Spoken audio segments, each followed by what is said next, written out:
Joining me via telephone is New York Times best-selling author David Horowitz. Unlike any book he has ever written before, A Cracking of the Heart is a personal and poignant story about the loss of his beloved daughter, Sarah.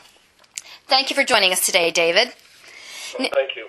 Now, you've had a lot of changes of heart in your life. You say one of the biggest was inspired by your daughter. Tell us about Sarah. Well, Sarah was she had a genetic condition called Turner syndrome, which is probably what she died from when she was a young age, 44. The syndrome made her very hard of hearing. She had a kinked aorta, so she had blood pressure problems and other issues. Her eyesight wasn't that good. She was very short, and the hormones that she had to take put on a lot of weight. So she carried burdens through her life that would daunt most of us. But, we all complain about the frustrations we experience and have down days. And I think her story is inspiring from that point of view, that despite all these obstacles, she never made herself a burden to others. In fact, one of the problems was she wouldn't tell us the difficulties that she faced. Very, very strong character. She was also a very creative person and a writer. And she dedicated herself to helping others. It was very characteristic of her that she never was able to drive, so getting across town was difficult, but she would travel across town to feed the homeless at a church.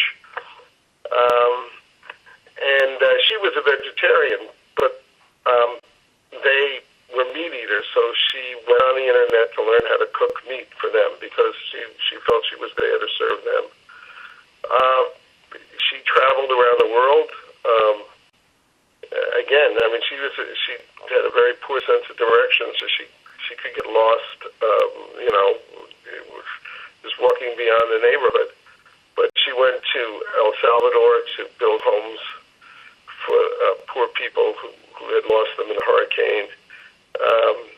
She went to India to lobby to end sex trafficking in young girls. And she went to Uganda, and not a big city either. It was a small town outside in Mbili, which is itself a small town, where she lived in mud floor huts with no electricity to teach the children of the Abayudaya, which is a tribe of Africans who converted to Judaism, to teach them to read and write. The book, A Cracking of the Heart, also should be very helpful to people who are experiencing a loss. I hope that no one ever has to lose a child, but they do. I often think of our military families whose children are in harm's way, and my heart goes out to them. Sarah said that you need to pay attention to the way the relationship continues when you lose someone. She was thinking of her aunt, who also died young and who was very close to her. And that's what this book really is about. It's about the influence of Sarah's spirit, of who she was, and how that's carried on. And she did have a big impact on me. She was more liberal than I am. Although I discovered that she was much more influenced by me than I had thought. When I read her writings, she was a very good writer, and papers after she was gone.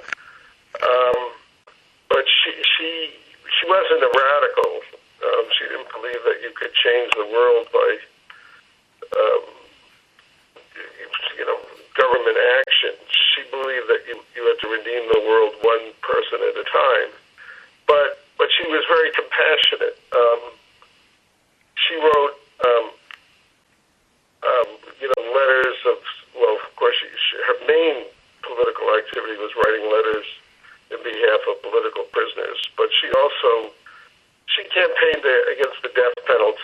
but she was not like some anti-death penalty advocates who think that these criminals are misunderstood. She thought their crimes were heinous and that they should be in jail. She just thought that it was, I think as she would have put it, it injured the soul of a nation to execute people. So, it was a kind of religious feeling that she had. She was a realist, but a compassionate one. And the impact she had on me was to think about these things more deeply. Of course, I'm embattled as a political figure, so it tends to harden you, especially at this point in our national history. Politics has gotten pretty ugly and pretty confrontational, and it kind of forces you into that mode if you're doing political work. Out of sheer self-defense, you have to be very hard. So she always reminded me that there was another side, and that's something I cherish. Well, if I may ask you then what you're speaking of, a lot of families go through different conflicts, and especially maybe this last election seemed to be so polarizing in many families throughout the United States. Why do you think that is? Well,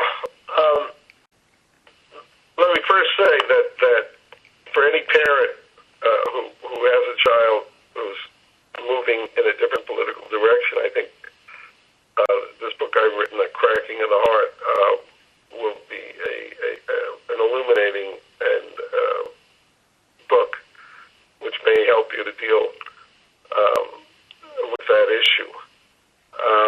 I think that one of the things that parents feel is a parent is always afraid of losing their child, so that tends to make them harder, either overly soft or overly hard, depending on which direction they're going in. And I describe a kind of confrontation Sarah and I had where I felt overly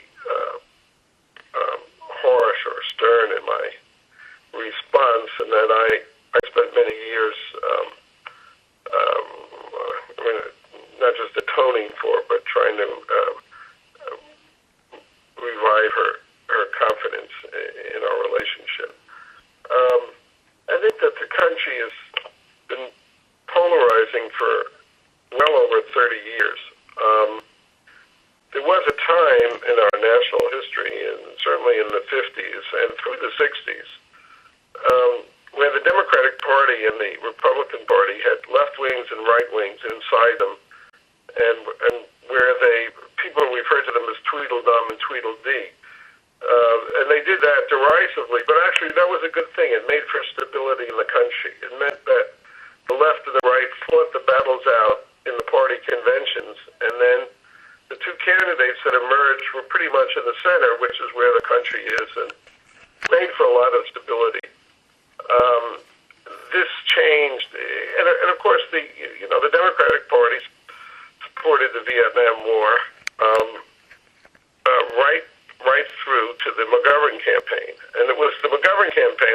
McGovern was the first real leftist, somebody who thought America was the problem rather than communism, to run for national office. Of course, he got trounced. But in the wake of McGovern's defeat, the radical left, the political left, that despises this country's foreign policies and wants to change its economic system and drastically restrict our freedoms, that left became the dominant force, or was on its way to becoming the dominant force in the Democratic Party.